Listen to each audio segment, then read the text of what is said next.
Renungan Pagi, Christ Triumphant atau Kristus yang menang oleh Ellen G. White, 9 Desember 2025. Mari kita berdoa. Bapa kami yang di sorga, Allah pencipta langit dan bumi, laut dan segala isinya, Allah yang maha besar, maha kuasa, sumber segalanya, yang kami sembah selalu melalui anak-Mu yang tunggal, Yesus Kristus. Terpujilah Yesus, anak-anak yang maha tinggi, yang adalah pokok anggur yang benar bagi kami. Pada pagi hari ini kami bersyukur boleh bangun dan berbakti dan sebagaimana membaca dan mendengarkan nasihat firman-Mu, kiranya ini menjadi pertobatan bagi kami semua agar kami memberitakan pekabaran 3 malaikat kepada banyak orang. Beserta kami sepanjang perbaktian ini kehendak-Mu yang jadi, ampun kami akan dosa dan salah, karena kami berdoa hanya dalam nama Anak Allah yang tunggal, Yesus Kristus, yang adalah Tuhan dan Juru Selamat kami. Amin.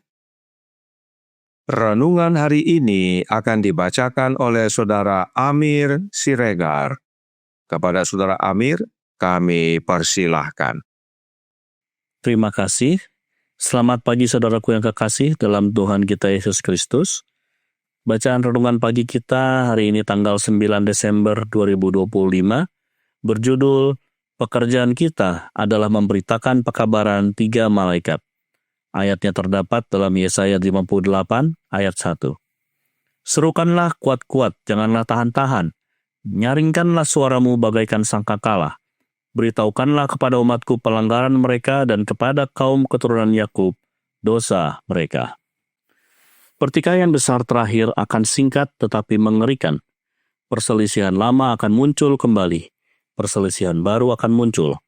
Peringatan terakhir harus diberikan kepada dunia. Ada kuasa khusus dalam penyampaian kebenaran saat ini. Tetapi berapa lama itu akan berlangsung? Hanya sedikit waktu. Jika pernah ada krisis, sekaranglah saatnya. Usaha yang sungguh-sungguh harus dilakukan untuk menyampaikan pekabaran untuk masa ini secara menonjol di hadapan umat. Malaikat ketiga akan tampil dengan kuasa yang besar. Janganlah ada yang mengabaikan pekerjaan ini atau menganggapnya remeh. Kebenaran harus diberitakan kepada dunia agar mereka dapat melihat terang. Inilah pekerjaan kita. Terang yang kita miliki atas pekabaran malaikat ketiga adalah terang yang sejati. Tanda binatang itu persis seperti yang telah diproklamasikan. Segala sesuatu yang berkaitan dengan hal ini belum dipahami dan tidak akan dipahami sampai gulungan kitab dibuka. Tetapi suatu pekerjaan yang paling khidmat harus diselesaikan di dunia kita. Perintah Tuhan kepada hamba-hambanya adalah, serukanlah kuat-kuat, janganlah tahan-tahan. Nyalingkanlah suaramu bagaikan sangkakala.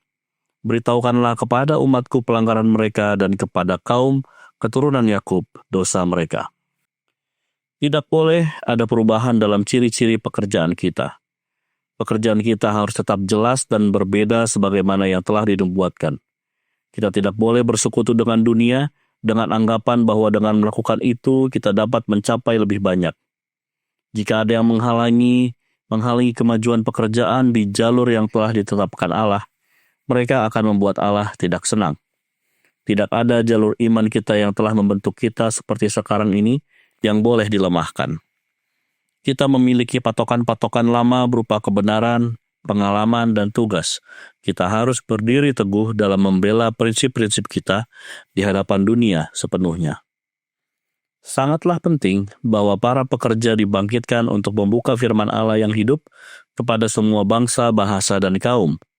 Orang-orang dari segala tingkatan dan kapasitas dengan beragam karunia harus berdiri dalam perlengkapan senjata pemberian Allah untuk bekerja sama secara harmonis demi hasil bersama. Mereka harus bersatu dalam pekerjaan membawa kebenaran kepada semua bangsa dan kaum. Setiap pekerja memenuhi tugas khususnya masing-masing. Ada bidang tindakan yang luas dan dalam rencana serta rancangan mereka, semua perlu mempertimbangkan hasilnya. Segala sesuatu harus bergerak sesuai dengan rencana ilahi. Seluruh tubuh harus disatukan dengan tepat, agar setiap anggota dapat memajukan rencana Dia yang telah memberikan nyawanya bagi kehidupan dunia. diambil dari manuskrip 3 tahun 1899. Demikianlah bacaan renungan kita pada pagi hari ini. Terima kasih dan Tuhan Yesus memberkati. Terima kasih atas penatelanan Saudara Amir. Tuhan Yesus memberkati. Selamat pagi saudaraku dalam Tuhan. Roh Nubuat berkata dalam manuskrip 32 tahun 1896 paragraf 2 yang berbunyi, pekabaran pertama dan kedua disampaikan pada tahun 1843 dan 1844, dan kita sekarang sedang berada di bawah pewartaan pekabaran ketiga. Tetapi ketiga pekabaran tersebut masih harus diwartakan. Sama pentingnya sekarang seperti sebelumnya, bahwa pekabaran-pekabaran tersebut harus diulangi kepada mereka yang mencari kebenaran. Pekabaran malaikat pertama, kedua, dan ketiga harus diulangi kepada mereka yang mencari kebenaran. Artinya, dunia sedang dalam kesalahan, dan ada dari dunia yang sedang mencari kebenaran. Kita harus bantu mereka dengan menyampaikan berulang-ulang pekabaran tiga malaikat. Dalam tulisan lainnya dikatakan, The Spirit of Prophecy, volume 4, halaman 239, paragraf 3. Pada proklamasi pekabaran malaikat pertama, umat Allah berada di Babel, dan banyak orang Kristen sejati masih ditemukan dalam persekutuannya. Inilah pentingnya pekabaran tiga malaikat dikumandangkan, sebab masih banyak umat Allah berada di Babel. Allah panggil umat-umatnya untuk keluar.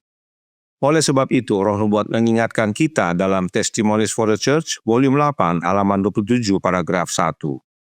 Pekabaran dari Wahyu 14 adalah pekabaran yang harus kita sampaikan kepada dunia. Itu adalah roti kehidupan untuk hari-hari terakhir ini. Jutaan manusia binasa karena ketidaktahuan dan kedurhakaan. Itulah sebabnya harus kita kabarkan dan berulang-ulang dikabarkan meski penuh tantangan. Oleh sebab itu, renungan hari ini berkata dalam Christ Triumphant, halaman 350, paragraf 5. Tidak boleh ada perubahan dalam ciri-ciri pekerjaan kita. Pekerjaan kita harus tetap jelas dan berbeda sebagaimana yang telah dinubuatkan. Kita tidak boleh bersekutu dengan dunia dengan anggapan bahwa dengan melakukan itu kita dapat mencapai lebih banyak. Jika ada yang menghalangi kemajuan pekerjaan di jalur yang telah ditetapkan Allah, mereka akan membuat Allah tidak senang. Tidak ada jalur iman kita yang telah membentuk kita seperti sekarang ini yang boleh dilemahkan.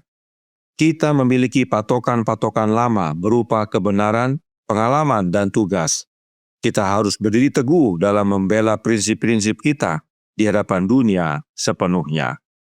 Sering oleh karena banyak tantangan dalam mengabarkan pekabaran tiga malaikat, umat-umat Allah bahkan pemimpin-pemimpin agama dalam gereja Advent yang sekarang ini kompromi dengan dunia. Allah yang benar tidak dikabarkan lagi.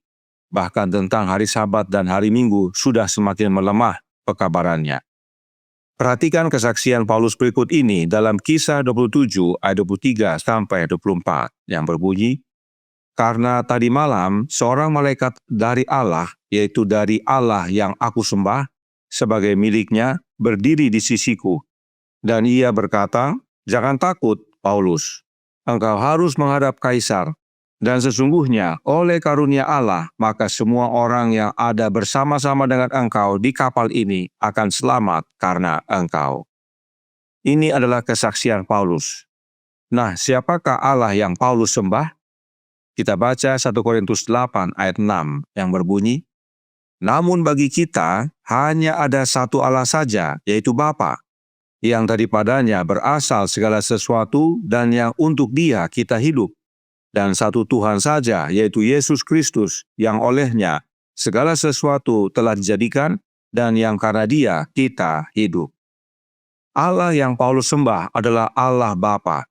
Allah Bapa lah yang pekabaran malaikat pertama sampaikan, agar seluruh dunia takut akan Allah Bapa, memuliakan Allah Bapa, dan sembah Allah Bapa. Saudaraku dalam Tuhan, jangan takut mengabarkan pekabaran tiga malaikat. Pengalaman umat-umat sebelumnya menyatakan bahwa pekabaran tiga malaikat tersebut membawa pertobatan. Tulisan-tulisan permulaan halaman 340 paragraf 1 berkata, para pendeta menyampingkan pandangan golongan mereka dan merasa serta bergabung dalam pemberitaan akan kedatangan Yesus. Di mana saja pekabaran itu diberikan, pekabaran itu menggugah hati orang banyak. Orang-orang berdosa bertobat, menangis dan berdoa memohon pengampunan, dan mereka yang kehidupannya ditandai oleh ketidakjujuran mempunyai kerinduan untuk mengadakan perbaikan. Mereka yang menerima pekabaran bekerja dengan sanak keluarga dan sahabat yang belum bertobat, dan dengan kerendahan jiwa mereka, serta dengan perasaan dibebani pekabaran yang khidmat itu, memberikan amaran dan mengajak mereka supaya bersedia untuk kedatangan Anak Manusia. Pekerjaan penyucian jiwa ini menyebabkan kecintaan akan perkara-perkara duniawi disingkirkan beralih kepada suatu penyerahan yang belum pernah dialami sebelumnya. Inilah yang terjadi dan yang menyebabkan orang-orang meninggalkan gereja nominal. Karena Yesus akan datang segera dan karenanya mereka harus sembah Allah yang benar, sebab telah tiba masa penghakimannya. Oleh sebab itu, renungan hari ini menasihatkan dalam Christ Triumphant halaman 349 paragraf 6. Sangatlah penting bahwa para pekerja dibangkitkan untuk membuka firman Allah yang hidup kepada semua bangsa, bahasa, dan kaum. Orang-orang dari segala tingkatan dan kapasitas dengan beragam karunia harus berdiri dalam perlengkapan senjata pemberian Allah untuk bekerja secara harmonis demi hasil bersama. Mereka harus bersatu dalam pekerjaan membawa kebenaran kepada semua bangsa dan kaum. Setiap pekerja memenuhi tugas khususnya masing-masing. Inilah tugas kita untuk kabarkan pekabaran 3 malaikat, agar umat-umat kembali kepada Bapa dan menyembahnya pada hari Sabat. Karenanya, serukanlah kuat-kuat, janganlah tahan-tahan, nyaringkanlah suaramu bagaikan sangkakala, beritahukanlah kepada umat-umat Allah pelanggaran mereka. Tuhan memberkati, saya bawa dalam nama Yesus. Amin. Mari kita berdoa. Bapa kami yang di sorga, Allah pencipta langit dan bumi, laut dan segala isinya, Allah yang maha besar, maha kuasa, sumber segalanya, yang kami sembah selalu melalui anak-Mu yang tunggal, Yesus Kristus. Terima kasih atas kebenaran firman Tuhan yang menggugah pada pagi hari ini, bahwa pekerjaan kami adalah mengabarkan pekabaran 3 malaikat, dan meskipun diulang-ulang, itulah bagian daripada tugas kami, sebab masih ada orang-orang yang mencari kebenaran. Karenanya tolong kami ya Bapa, karuniakanlah roh anak-Mu dalam hidup ini, sebab hanya dengan menerima rohnya Kristus, kami memiliki kuasa untuk menjadi saksi-Mu yang penuh kuasa mengabarkan kebenaran ini kepada banyak orang dan bahkan kepada dunia. Mampukan kami ya Tuhan, melalui pena dan suara, menjadi saksi-Mu kepada banyak orang. Beserta kami sepanjang hari ini kehendak-Mu yang jadi, ampun kami akan dosa dan salah, karena kami berdoa hanya dalam nama Anak Allah yang tunggal, Yesus Kristus, yang adalah Tuhan dan Juru Selamat kami. Amin.